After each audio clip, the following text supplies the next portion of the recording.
Недалеко от Керченской трассы в районе Карасу-базара расположено село Когей, Русаковка. На въезде в него невысокие горы Ак-Кая-Чегер, поросшие кустами и деревьями. Еще до революции в окрестностях села располагались земли крупного помещика Велибая. Его потомки сейчас живут неподалеку.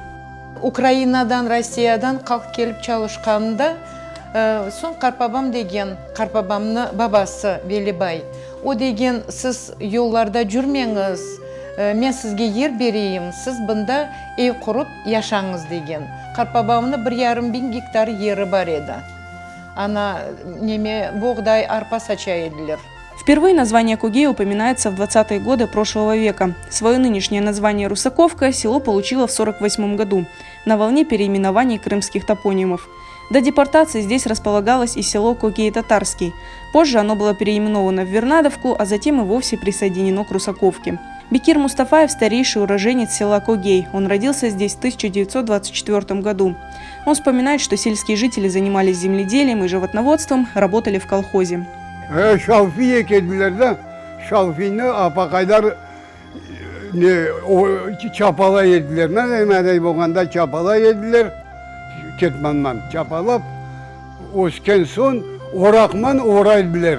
Orakman orayıp zavat ededik. Biz yaşlar alıp barıp zavodga zavat ededik şalfini. Родом из Когей родственники Миясер Медатовой. Здесь родились ее свекровь и муж, а свекор Медат Садыков из этого села отправился на фронт и больше не вернулся. Погиб в Беларуси в 1944 году. Бек яхшы комбайнер екен, рахметлі. Сон уборка япып бітірген сон жеккей берді екіндер. Оға да бақмастан июнь айында женке алалар. Кіте августа оғлы тапылы, доғлы. Оны көр алмай. Сон біз бұны газеттен таптық, 60-87 сенесі газеттен таптық. Известия газетіне yazғанlar. Служит еткен ерін, женк еткен ерін. Садыков Медат женктен қайтмай.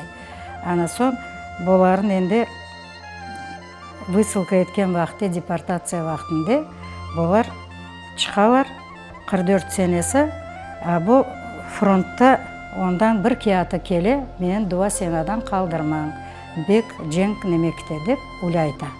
Имя Медата Садыкова нанесено на памятнике в селе Когей. Здесь же имена отца и дяди Сервера Абдулджемилова.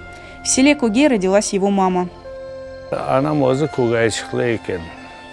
Мен Қарбабам, мұнда моллалық еткен 44 жік медресе бітірген.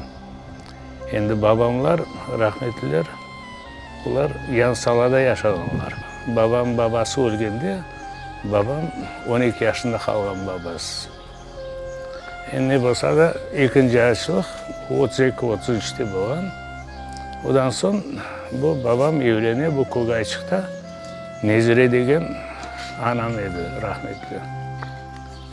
Ол 37'de evlenелер, babam мұнда қала. Bu 38'de armiyaga çağırırlar onu. Bu 45'in sonunda kayıtıp geliyor. Bala çağıranı Özbekistan'da Наманганда tapar. Памятник был установлен в 2011 году силами местных активистов, жителей и спонсоров.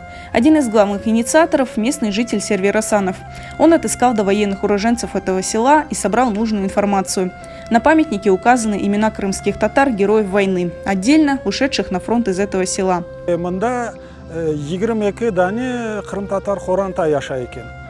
О 22 Хорантадан 14 адам яш genç bizim Крым татар ақайлары кеткен женкке de Қараман дайын анда жан бергендер.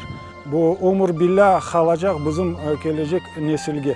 Nasıl bizlerge ecdatlar mirasını kaldırganlar da biz bu mirasını kaldıracak olamız gelecek nesilge bizim балаларымызға, torunlarımızға.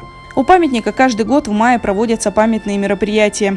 Еще одно место объединения местных мусульман – мечеть. Для поклонения местные жители обустроили один из сельских домов.